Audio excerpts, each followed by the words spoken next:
দেখো আমি হচ্ছে হাল্ক। আমি আবার তোমাদের সামনে চলে এসেছি গডজিলাকে মারার জন্য। আমাদের শহরে বড় গডজিলা ঢুকে পড়েছে, তাকে আমি মারবো। তাই গডজিলাকে মারতে হলে আমাকে সিটিতে যেতে হবে। সিটির ভিতরে গডজিলা আছে। ওই দেখো গডজিলাকে দেখা যাচ্ছে বন্ধুরা। গডজিলাকে মারার জন্য আমি আগে এই মেয়েটাকে মেরে চেক করে নিই সে মরছে না। হ্যাঁ, মরে গেছে। তবে এখন আমি গডজিলাকে মারতে চলে যাবো। দেখো বন্ধুরা কিভাবে সেই বড় গডজিলাকে আমি মারবো। তবে গডজিলাকে মারতে হলে হেঁটে হেঁটে যেতে হবে বন্ধুরা। গাড়ি বা কোনো কিছু দিয়ে নিয়ে যেয়ে মারতে পারবে না। তবে আমি তার কাছে যে মারার চেষ্টা করবো, কিভাবে তাকে মারা যায় দেখো বন্ধুরা। আমরা কিছু এখনই চলে এসেছি গডজিলার কাছে। এই দেখো গডজিলা, সে আমার পাশে ঘোরাফেরা করছে। তো বন্ধুরা এই গডজিলাকে মারতে হলে আমাকে একটা লাইক করে তুমি শক্তি বাড়াও আর একটা সাবস্ক্রাইব করে দাও, তাহলে আমি এই গডজিলাকে মারতে পারবো। তো বন্ধুরা সে আমাকে তাড়া করেছে, এই জন্য আমি পালাচ্ছি। কিভাবে দেখুন দৌড়ে পালাচ্ছি। এই দেখো ঝাঁপ মেরেছি। দেখো কি ব্যাপারে, কি হলো? তো তার তো মাথায় আমি ঘোরাফেরা করছি। বন্ধুরা তোমরা তাড়াতাড়ি একটা সাবস্ক্রাইব করো, নাহলে আমাকে সে খেয়ে ফেলবে। সে খাওয়ার জন্য মাথার উপরে তুলে নিয়েছে। তাড়াতাড়ি করে একটা সাবস্ক্রাইব করে তুমি আমাকে পাওয়ার বাড়িয়ে দাও। তুমি যদি একটা সাবস্ক্রাইব করো তাহলে আমার একটা সুপার পাওয়ার চলে আসবে হাতে এবং তাকে আমি মেরে দেবো। তো গডজিলাকে আমি ঘুষি মারছি, তাও কিছু হচ্ছে না। দেখো বন্ধুরা গডজিলা আমার নিচে ঘোরাফেরা করছে, আমার পায়ে নিয়েছে। তাকে কিভাবে মারা যায় দেখো।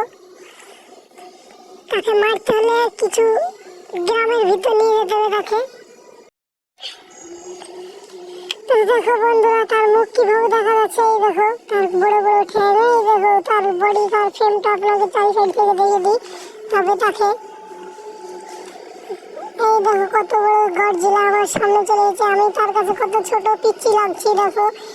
তো বন্ধুরা এই গডজিলাকে মারতে হলে তোমাদেরকে একটা লাইক করতে হবে, দিয়ে আমাকে আরো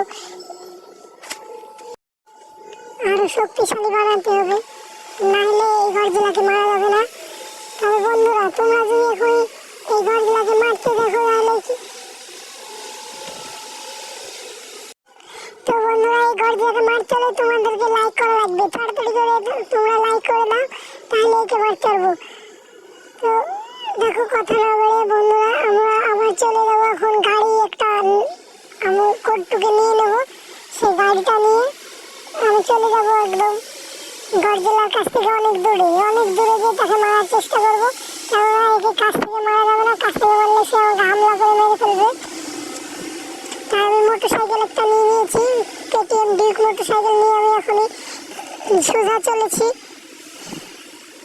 সোজা একদম গ্রামের ভিতরে ঢুকে পড়ছি। গ্রামের ভিতরে যেয়ে তাকে মারবো। তার আগে আমি মরে গেলাম।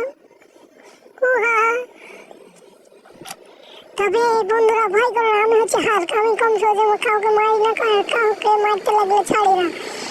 এই দেখো আমি এখন গাড়ি নিয়ে নিল, একজনকে মেরে আমি গাড়ি নিয়ে নিয়েছি। এই গাড়িতে তাকে দেখবো সে পিছু পিছু কত দূর আমার আছে।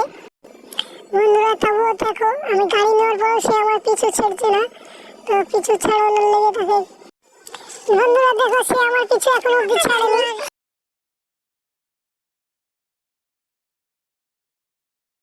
বন্ধুরা দেখো সে আমার এখন অব্দি পিছু ছাড়ছে না। তবে একে মারার জন্য আমাকে সে আর্মি ট্যাঙ্ক ভাড়া করতে হবে।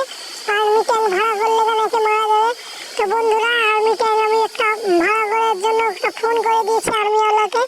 আর্মিদেরকে ফোন করা হয়ে গেল। এই দেখো এখন আর্মি ট্যাঙ্ক আমাকে কিছুক্ষণের মধ্যে হেলিকপ্টারে করে দিয়ে যাবে। হেলিকপ্টারে দিয়ে যাওয়ার পরে তাকে আমি মারবো। দেখো কিভাবে আর্মি ট্যাঙ্ক দিয়ে যাবে। তো বন্ধুরা এই দেখো আর্মি ট্যাঙ্ক চলে এসেছে। আর্মি ট্যাঙ্ক আমাকে তাড়াতাড়ি চেপে নিয়ে ফায়ার করতে হবে, নাহলে সে আমাকে মেরে দেবে। এই দেখো ফায়ার করতে লেগেছে। এই দেখো সে মরে গেল। বেশি গুলি লাগে, কামানের গোলা লাগলো না, সামান্য দুটো গোলা ফায়ার করা মাত্রই সে মারা গেল। দেখো বন্ধুরা তোমরা এইভাবে মারতে পারবে, আর অন্য কিছু করে একে মারা যায় না, শুধু এইভাবে কামান দিয়ে মারা যায়। এই দেখো কামান থেকে আমি